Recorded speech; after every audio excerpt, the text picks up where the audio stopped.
Good morning, everyone, and welcome to this morning's webinar with Geoff Simmons, the leader of the Opportunities Party. The Waikato Chamber of Commerce is the voice of business in the Waikato, and as part of that, we've asked all political party leaders to address our members, specifically to speak about what they and their party intends to do for the Waikato business community. So if you have any questions during this webinar, please use the Q&A function at the bottom of your screen. You'll find it down the bottom there. And we will ask those questions after Geoff's presentation.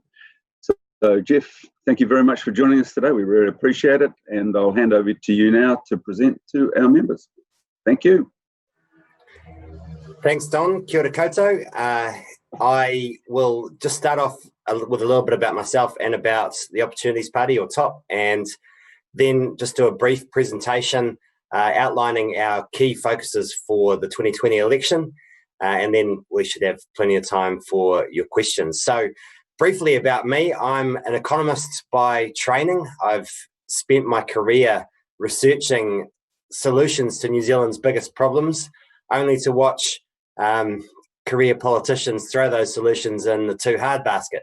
So I figured if you can't beat them, join them. After all, the only way to become less popular than an economist is by being a politician, pretty much. I grew up in Waikato, but I have a strong link to the Waikato. My grandparents lived on a farm near Te Kuiti, so we would make that journey every holidays, and I'd spend every holidays in the area around Te Kuiti. So Hamilton was the big smoke for me as a kid. And eventually, after I did university, I moved to Wellington to start work at Treasury. I've worked in Treasury. I've run my own business. I've worked overseas as well, and now ended up as leader of the Opportunities Party. For those of you who don't know much about TOP, we started back in 2016 with former leader Gareth Morgan kicked us off, and we went through to get 2.5% in the 2017 election, and Gareth then handed the party over to members in 2018, and I was elected leader then. And, we are prepared to work with Labour or National. That's something that a lot of people want to know. We see ourselves as being centrist in terms of our values.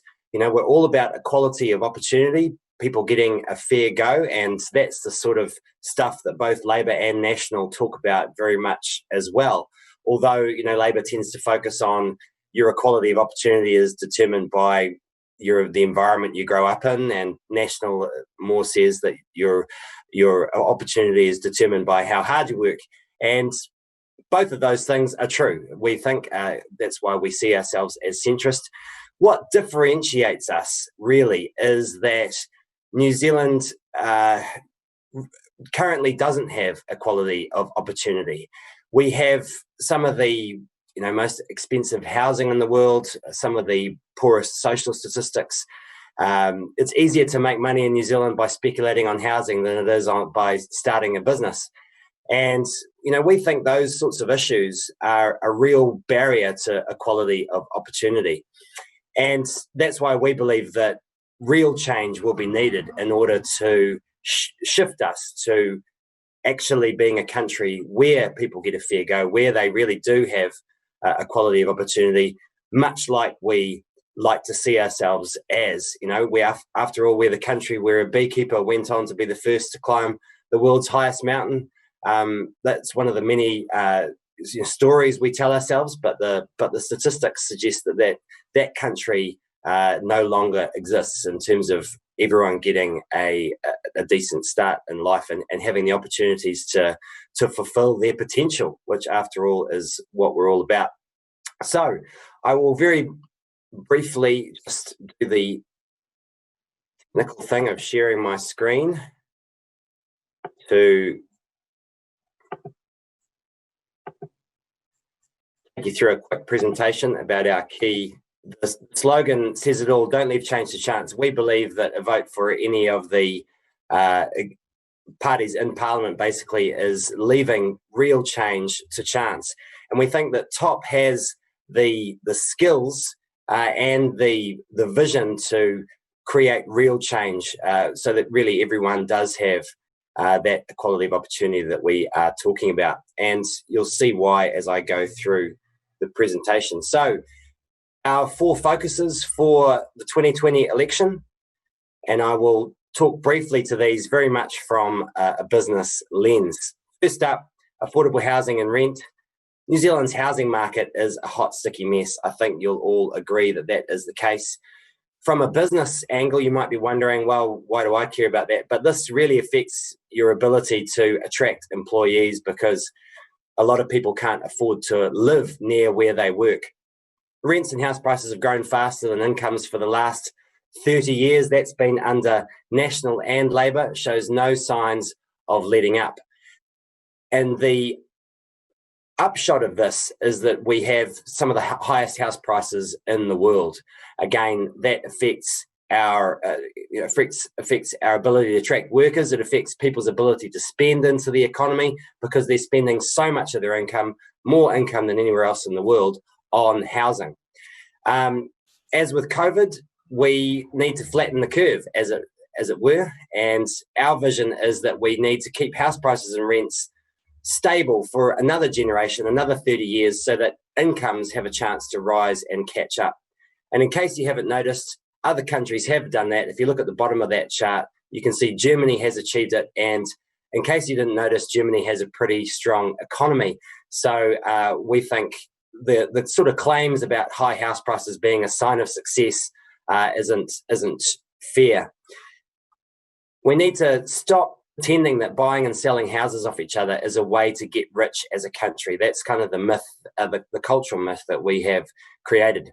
Now, you will probably all understand the issues with the supply side. We need to free up the ability for people to build housing. That's a big part of this solution.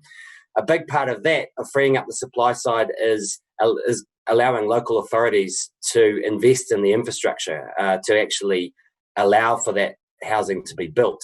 That's one issue that no political party in Parliament is prepared to talk about. But there is another side to this, and this really affects business because our tax system hugely favours investment in housing. Like I said, most people understand the supply issues. They don't tend to understand this demand side issue. And this really is driving speculation. You'll see from this graph, we have some of the highest taxes on investments in the Western world. So businesses included in that, KiwiSaver, bank deposits, and we have some of the lowest tax rates on housing in the Western world. That difference between that tax treatment is the incentive to speculate on housing, and that is why we have some of the highest house prices in the world. It's why we have more of our money tied up in housing than any other country in the world, which means we have less of our money free to invest in business than any other country in the OECD. And we wonder why we have to rely on Chinese money to build baby milk, milk powder factories in Pōkeno. It's because of this. It's no secret. All the experts know about it, but of course, no other politicians want to talk about this particular issue. And of course, as you will all know, a capital gains tax excluding the family home would not solve this problem because it would push up tax rates on business as much as it pushed up tax rates on rental property. And all the while, it was going to leave owner-occupied housing, which, as you can see from that graph, is the big loophole. It would leave that untouched. So what do we need to do to this? Well, what do we need to do to fix this? I think you'll see there's 3 possible ways to solve this problem. You either need to increase the tax on property, or you need to reduce the tax on other investments, or you do a bit of both. And actually, if we were to refer to Germany from the previous graph, that's exactly what they do. They have slightly higher taxes on property and lower taxes on businesses. There's all these myths out there about Northern European countries being high tax, but actually when you look at their business tax rates, they aren't that high. So, happy to talk more about these things, but here's our 4-point plan for solving the housing crisis, and I'm happy to talk about that more in the Q&A. But the main thing for business is that what we want to do is drive investment away from speculation in housing into investing in businesses that actually create exports and jobs. Second major policy plank is the universal basic income. It's a simple idea, but it takes a lot to get your head around because we're used to thinking of the tax system and the welfare system as being different things. Now, as employers, you'll be familiar with this because a lot of people won't work more hours because the tax and because the benefit system and working for family system disincentivizes them to do so. Many people end up paying real tax rates of up to 50 or 100% once you take into account things like working for families and benefits. So they're not prepared to take on extra work when it's offered by employers. This is a major barrier and will become a far more barrier in the future as we move to the gig economy. So automation and artificial intelligence are increasing. We don't think that's a bad thing. That's a fantastic sign that of technology being used. Roughly 15% of jobs will be lost over the next decade, though, as a result of this. So people are going to be, we don't think there's going to be mass unemployment in the next couple of decades, but people are going to be increasingly moving in and out of the workforce, needing to retrain, needing to start businesses, and making them crawl through the doors of wins every time they have to do that is dehumanizing, complex, and creates bureaucracy. So the UBI is a simpler version of that. So the idea is that we just basically give the job seekers allowance to everyone, $250 a week. When this has been trialled overseas, no, people don't stop work and they don't, they don't spend all their money on alcohol and ciggies. What most people do actually is they retrain, they start businesses, they spend more time with their kids. All of these things are good things for society. And the reason for that is because of the welfare trap. Like I said, most employers will be familiar with this welfare trap. This is one example of what the job seekers benefit looks like coming off the job seekers benefit. If you're on the minimum wage and you see that after you've worked a few hours, this massive gulf opens up where every hour you work for about the next 20 hours is only worth $3 or $4 per hour. It's just not worth getting out of bed to do. So what we're asking people to do with this current benefit system is swing across that gap, take an almighty risk and try and get into, 30 hours a week sort of employment to be able to justify moving off the benefit so that it's actually worthwhile. Just as a fun fact, the Greens guaranteed minimum income will push this welfare trap out to about 36 hours. So we'll be expecting people to go from nothing to full-time work to be able to justify getting back into work. Very briefly, this is what the system looks like with TOP's proposed UBI. So the idea is to just smooth out these welfare traps so that people always have the incentive to work. We know that when that system has been trialled overseas, beneficiaries are more likely to work as a result because they're keeping the money from every hour that they work. And this is, like I said, really important as we move to the gig economy. People are moving in and out of work. Part-time work is going to become the norm, and we need to incentivize that work. So the real winners from the UBI are the working poor, effectively. People on the minimum wage, they will go above the living wage, and that's without employers having to pay for it. And by the way, why do we expect employers to pay the living wage? I mean, yes, people need to be able to live on what they're earning, but why do we expect employers to pay that when the biggest driver of the living wage, cost of living, is housing? Businesses are already punished by our tax system favouring housing over business, and we expect them to pick up the pieces from that, the impacts of that in terms of higher house prices by making them pay people higher wages. We already have one of the highest minimum wages in the Western world. We don't think that needs to rise further. The UBI is what will incentivise and help move the working poor out of poverty, push them above the living wage. Remember, we have 50,000 families in New Zealand that are working but are in poverty. So that's the UBI. Third priority is smart small business. Labor listens to unions. National listens to big business. The 500,000 small businesses that we have in New Zealand, the generators of employment and tax revenue for the country, are politically homeless from our perspective, and we want TOP to be the the home for those small businesses, because that's the real backbone of our economy. And our proposal for small business, firstly, is to abolish provisional tax for small businesses. You guys will all know, no doubt, the complication that adds to the system, and it's completely unnecessary. We don't, government can borrow very cheaply. This is about this just gets money coming in the door slightly quicker than it otherwise would. It adds a whole lot of complexity and penalties to the system.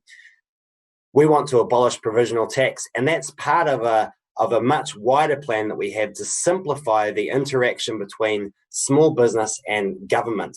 And I'll talk more about that in a moment. We want to remove fringe benefit tax for low emissions vehicles. You can already get fringe benefit tax off your double cab ute. Why not low emissions vehicles when we're supposed to be moving to a low carbon economy? We want to see grants for uptake of digital technology and for investment in energy and resource efficiency.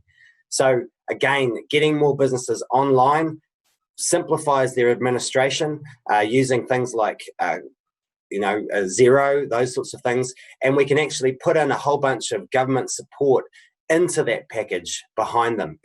Energy and resource efficiency, these are good for the environment and for businesses' bottom line.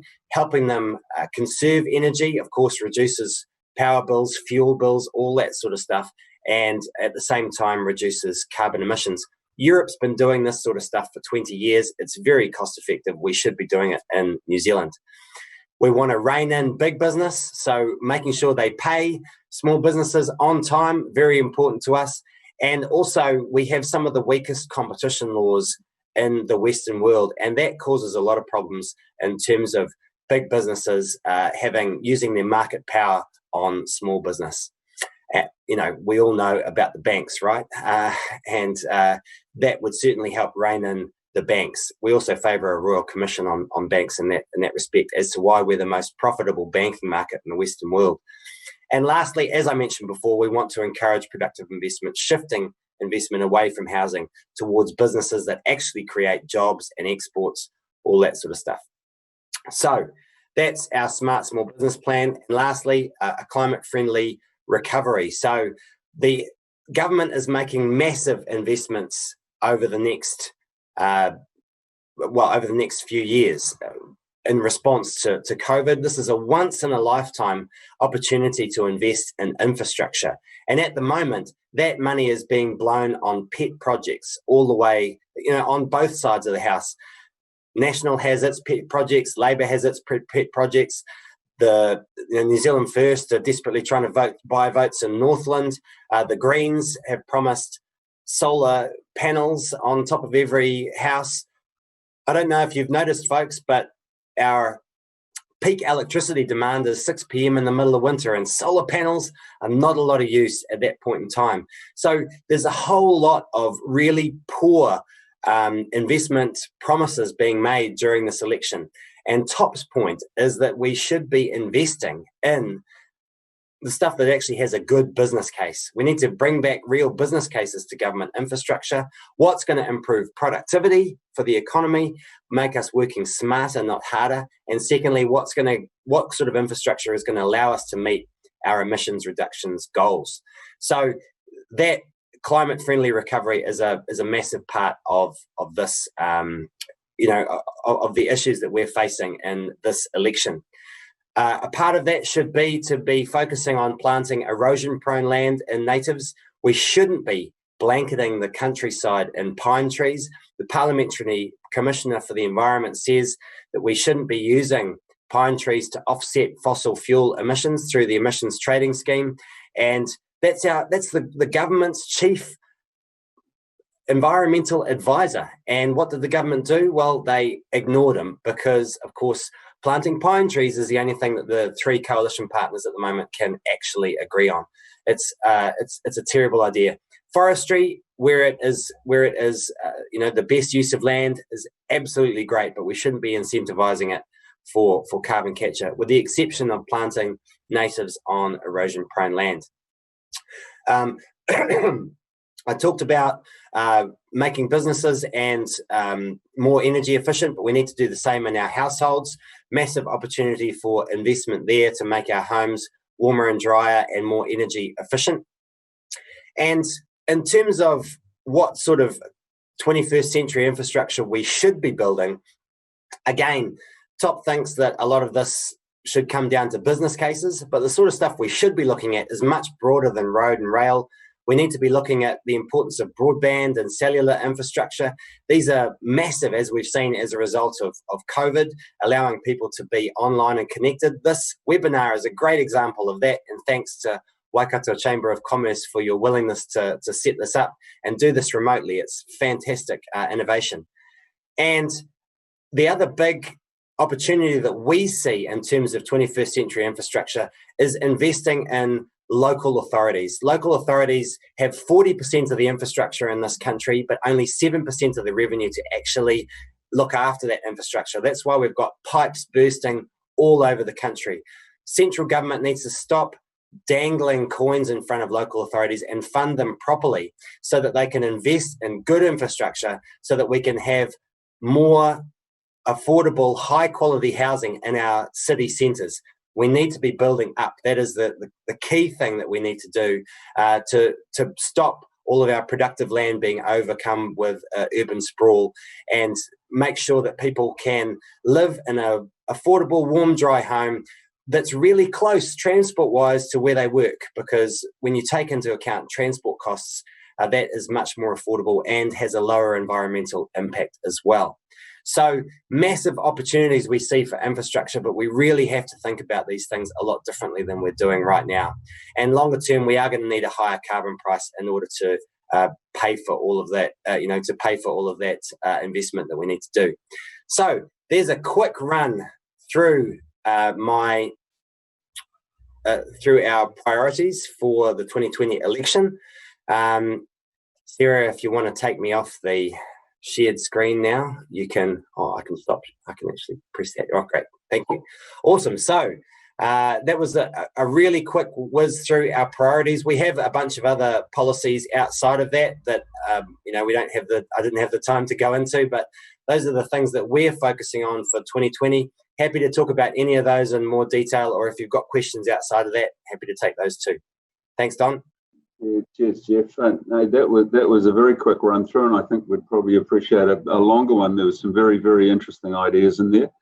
I'm sure that some of the other political parties will be looking to nick a few, because they were very well thought through. And in fact, happy for people to nick those ideas, Don. And then I can go back to another career if they take up enough of them. Well, that's the first question. It says, "Hi, Geoff." From XKZL. Hi, Geoff. How do you feel the support is from other political parties regarding the implementation of a UBI? And could you, in answering that, then also shift into some of your other policies, because there were some very good ideas in there? Yeah, I mean, our key politicians know about these big issues, but of course, career politicians, the incentive is to talk about change, but not actually deliver on it, because there's a desire not to ruffle anyone's feathers, and of course change is challenging for people, right? So I think that's why we've seen 30 years of tinkering around the edges from both Labour and National. In respect to their desire to pick up these sorts of policies, I mean, I think the career politicians would love to give some of these ideas a go if they had someone to blame for them, and that's really what the role that Top wants to play, is to be in Parliament as the voice of reason, proposing bold ideas to shift the country, and we're happy to take the heat for that.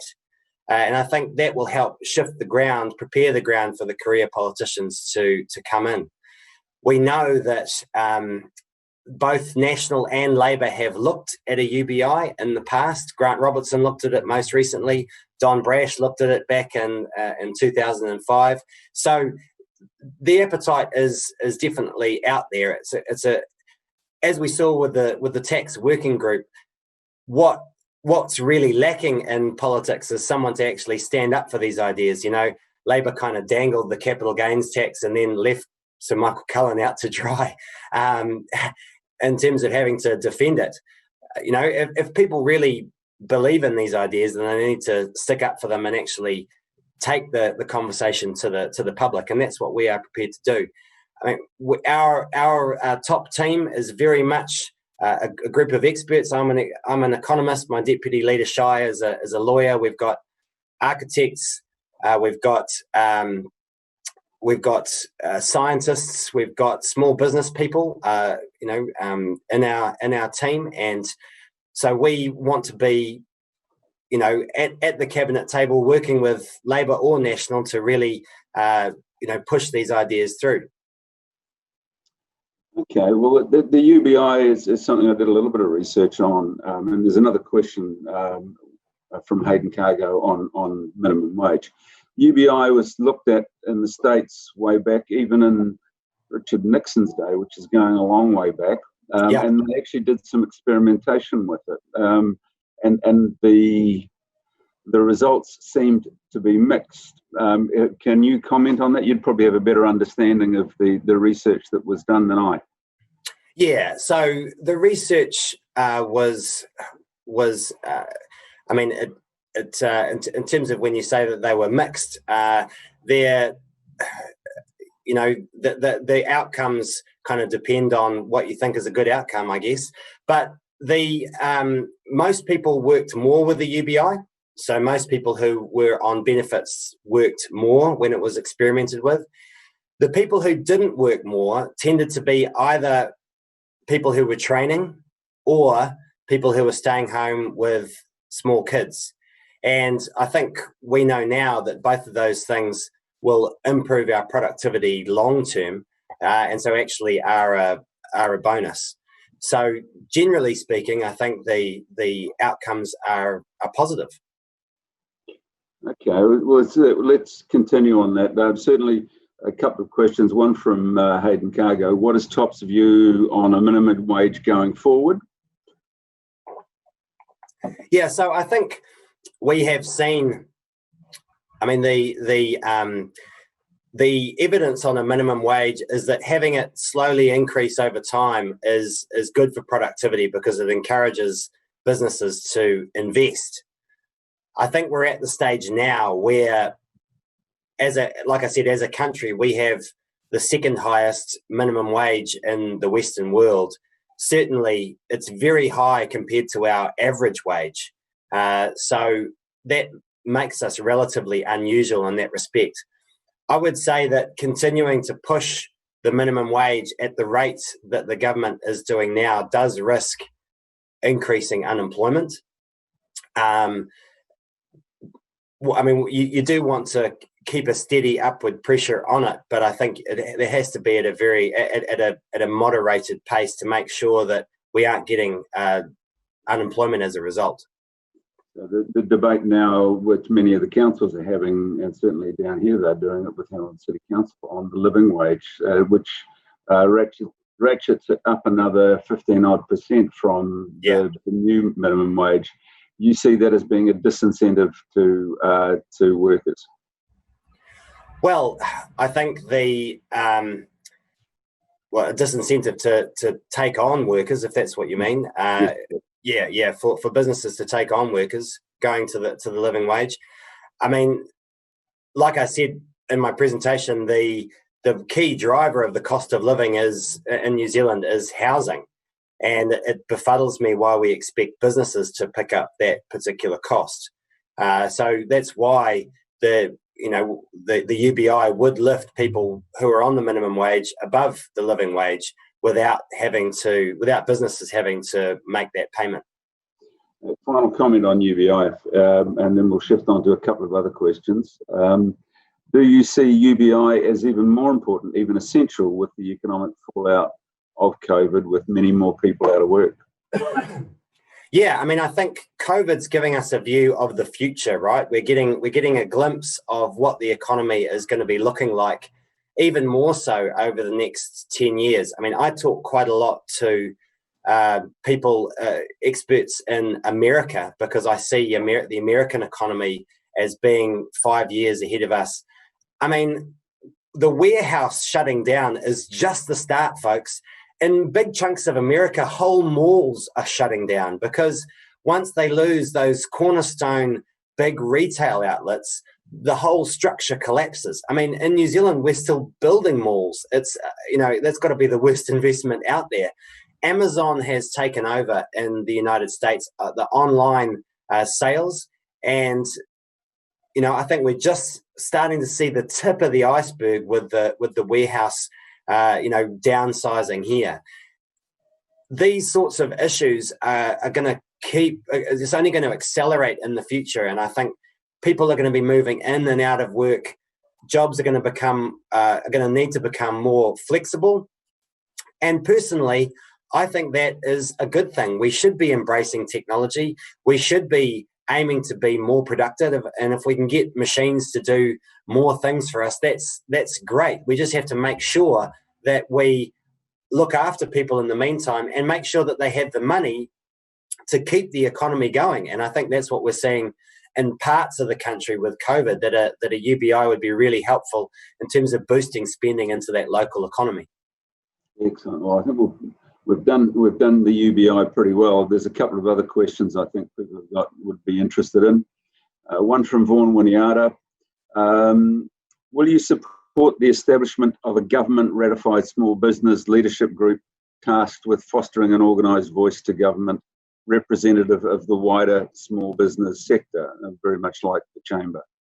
Yeah, absolutely. I mean, I think there definitely needs to be a stronger voice from small business at the table in Wellington. And for too long, that has been, been done on the basis of either through existing organisations or through, hand-appointed, steering groups that the government sets up. I think the government has to help the small business community come together and find its own voice. I think that's really important, and that needs to be there because, as I mentioned before, what we'd like to see is a massive simplification of the interaction between government and small business. I mean, from talking to small business people, one of the things I hear quite a lot is about health and safety. And, it's not that we should remove health and safety legislation. Health and safety is important, but it sounds at the moment like a lot of small businesses are going to consultants and paying through the nose to buy forms to fill out their health and safety, compliance, if you like. And that could be done a whole lot more simply by having an interface, an electronic interface with government that actually sent things to small businesses when certain issues were triggered, such as if you employ someone, bam, here's a contract you might want to use, here's some health and safety information for you, all that sort of stuff. I think there's huge scope for that sort of things, but it needs to be designed, that system needs to be designed with small business at the table. Well, the interesting thought that rolls out of that is that how many of our current House of Representatives actually have run a small business, and is it behoving on the likes of someone like Vaughan Winiata or others who are business people actually putting themselves up for election so that when there is something that affects business people, you've got cool heads and reasonable people sitting in Parliament making the decision. So should we be encouraging more and more business people to stand for the various parties and including TOP? I mean, absolutely. Like I said, I've run a small business in the past. We have Matthew Pottinger, who's our Nelson candidate, who is an entrepreneur down there, and so we think that representation is vital. I can also see, we do also need voices for small business outside Parliament. Politics is a mucky game, and we do need to be helping facilitate the small business community to find its own voices. The likes of Vaughan is a great example for people that can actually talk about the issues that are facing them. But the big problem with politics right now is that it's career politicians, right? I mean, most of the big parties really now have career politicians in most of the main roles, and they don't have a lot of experience outside, which is a major departure from how things were in the past. Well, if you have a look at the current coalition, or certainly one party in there, I can only see on the Labor Party 2 or 3 people who have actually had to worry about paying wages. The rest of them have been receiving their income courtesy of the government in some way, shape or form for most of their life, if not all of their life. Yeah. Okay, Vaughan asks another question. I think it's worthwhile actually going into it. Is it time to abandon the current situation of career advisors and advocates unknown to the small business community? He says it's not a smart way of shaping small business policy. But I do note the government under Rove is going down that particular route a little bit. What's your thoughts on that? Sorry, I think you broke up while you're asking that question. Can you ask it again? Okay, certainly.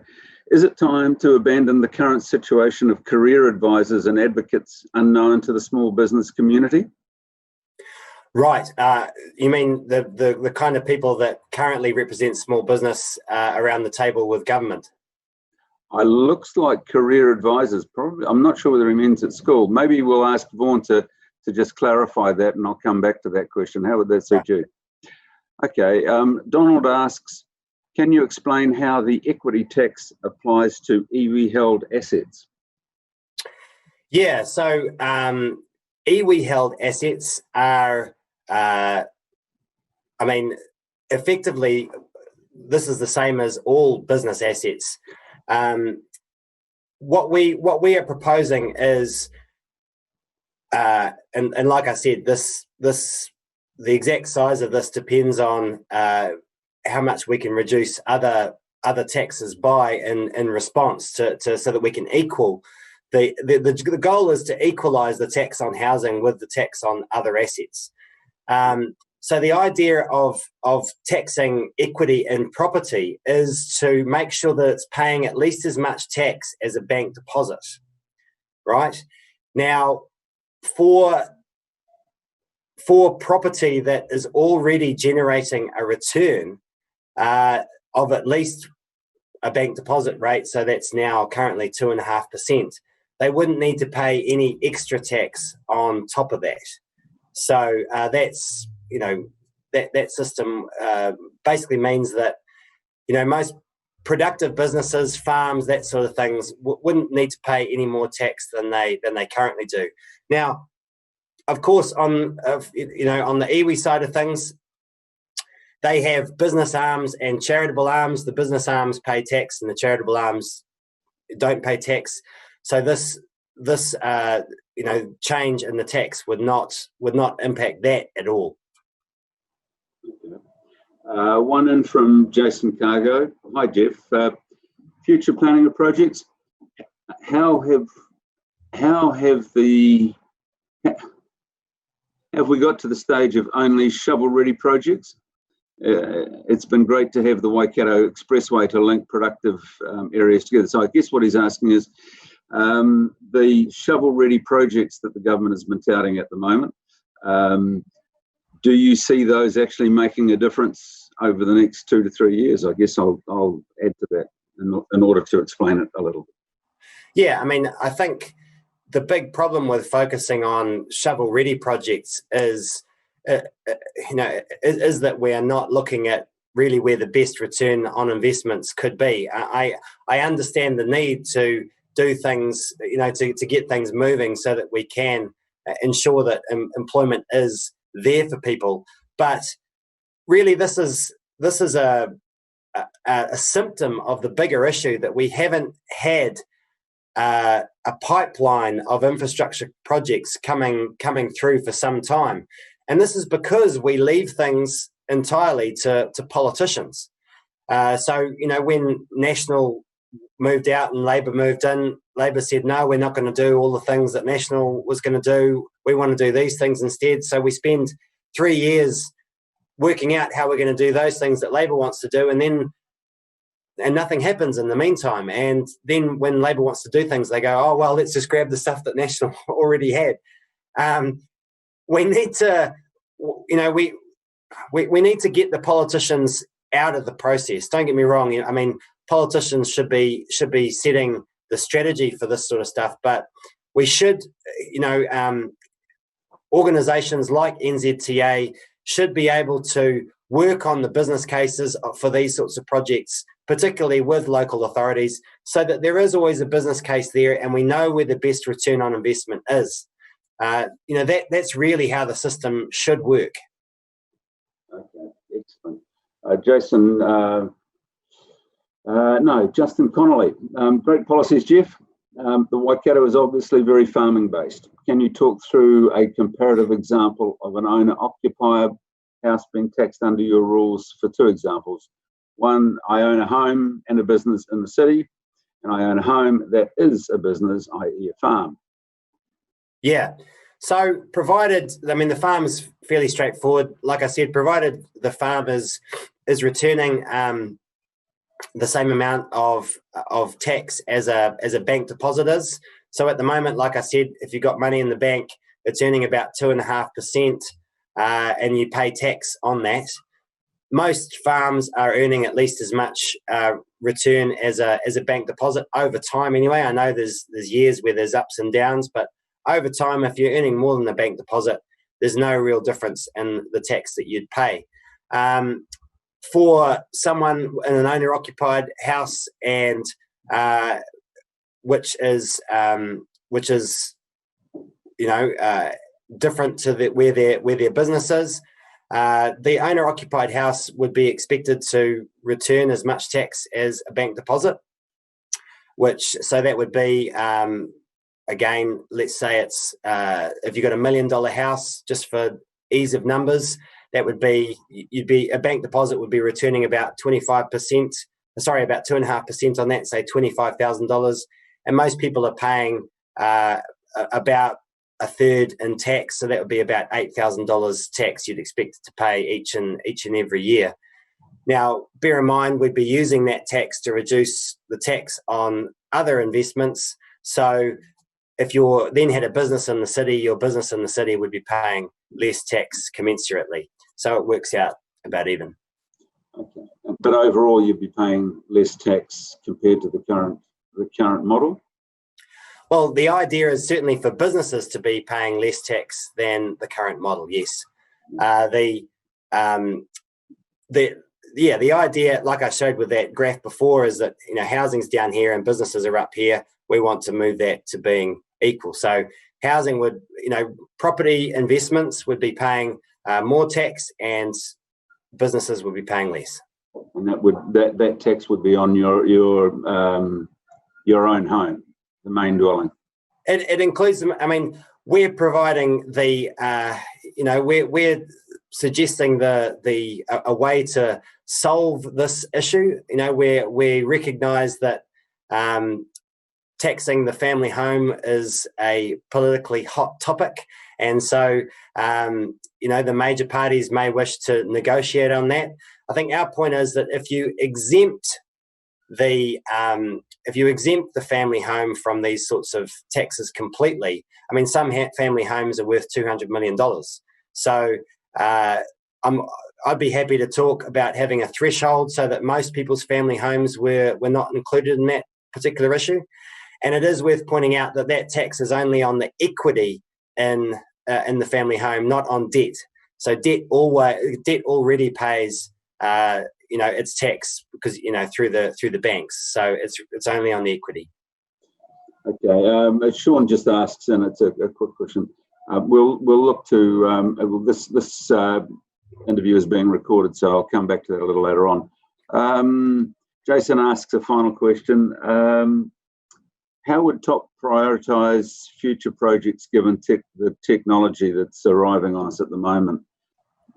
He says your views are good, but government have little power as businesses to in the face of the likes of Amazon and Facebook, which are global disruptors.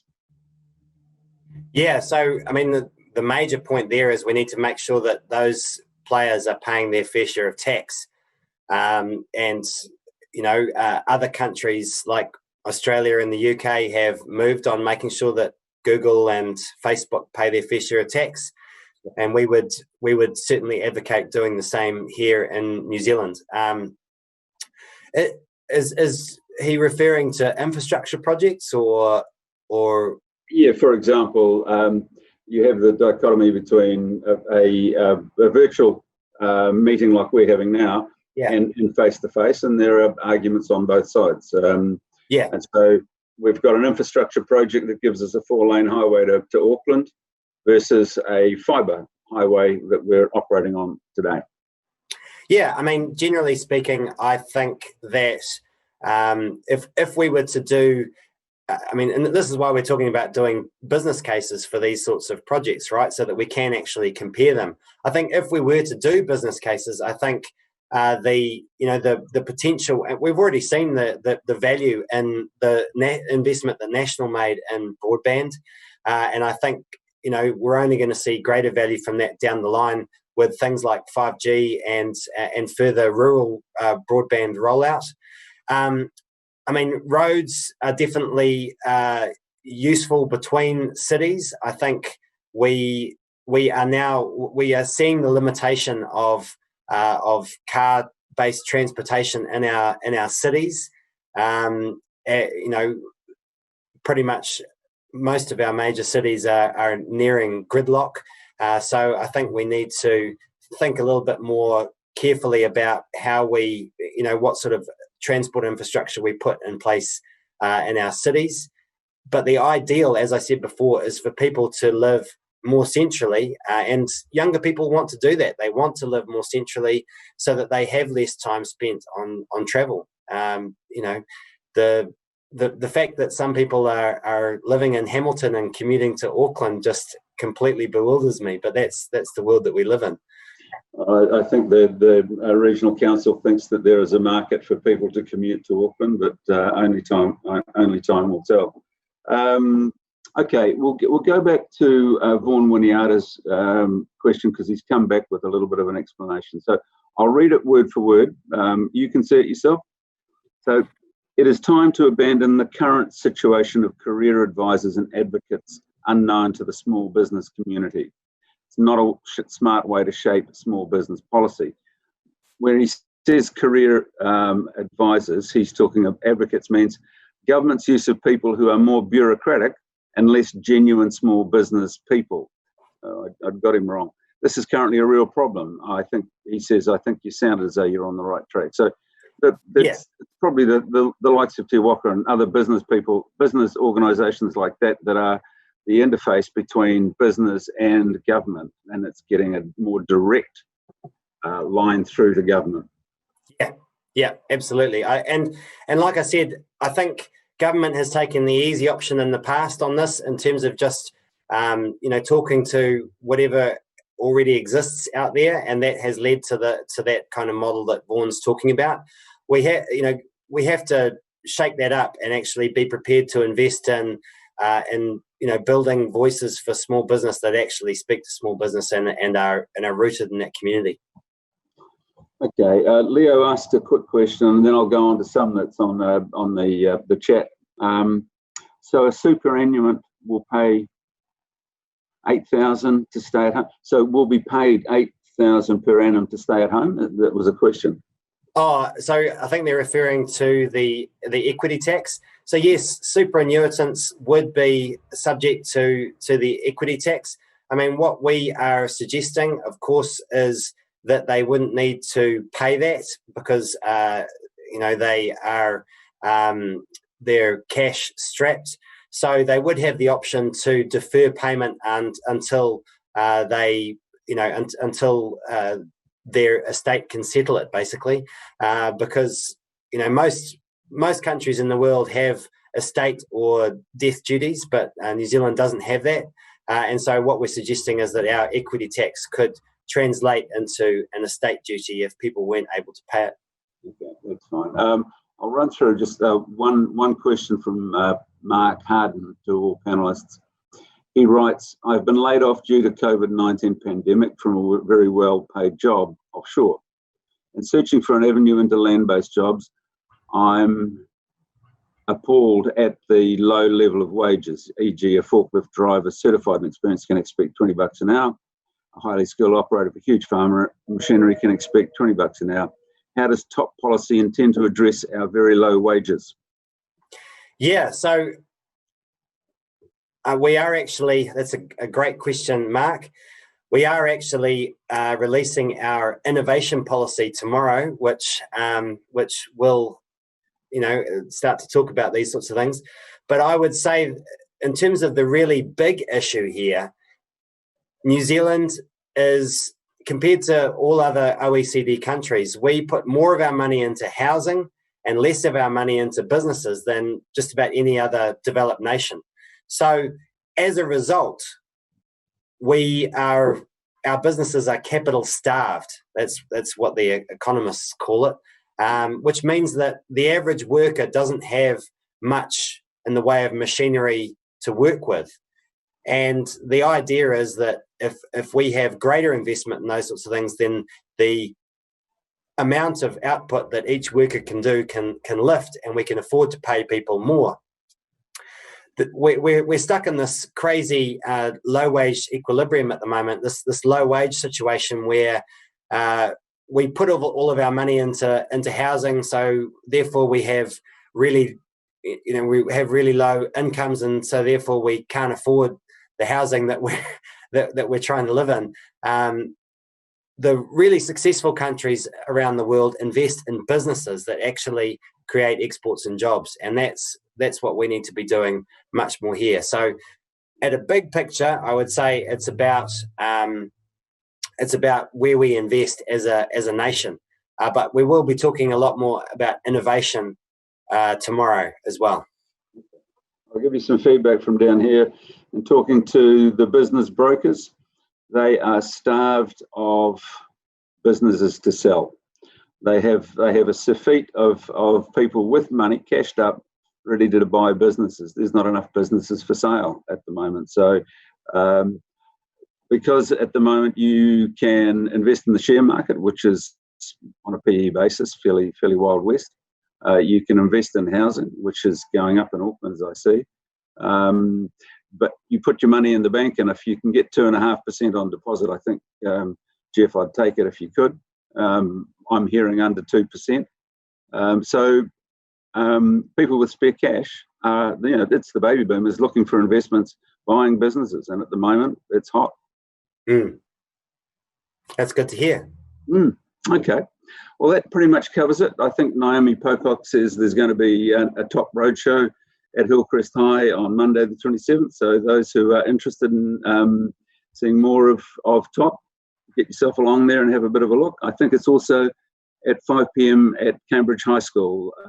So there's a few opportunities to actually catch up with Geoff, and well, that'll be my deputy Shai, who should be running those particular roadshows, but she's fantastic. Excellent. So, ladies and gentlemen, you know where to go. Geoff, any final comments before we finish up? Look, just thanks for the opportunity to talk. If people want to find out more, they can, by all means, go to top.org.nz. That's our website. We have a lot more detail there, and happy to talk more. If people want me to, come and talk to local groups or anything like that, you can contact me at leader@top.org.nz. Thanks very much. Excellent, Geoff, and thank you very much for explaining the policies. We like to see policies. We get some evidence rather than just a bit of rhetoric. So from the Chamber, thank you very much to everyone else who came along. Thanks for coming along, and good afternoon. Kia ora, Don. Thanks. Cheers. Thanks.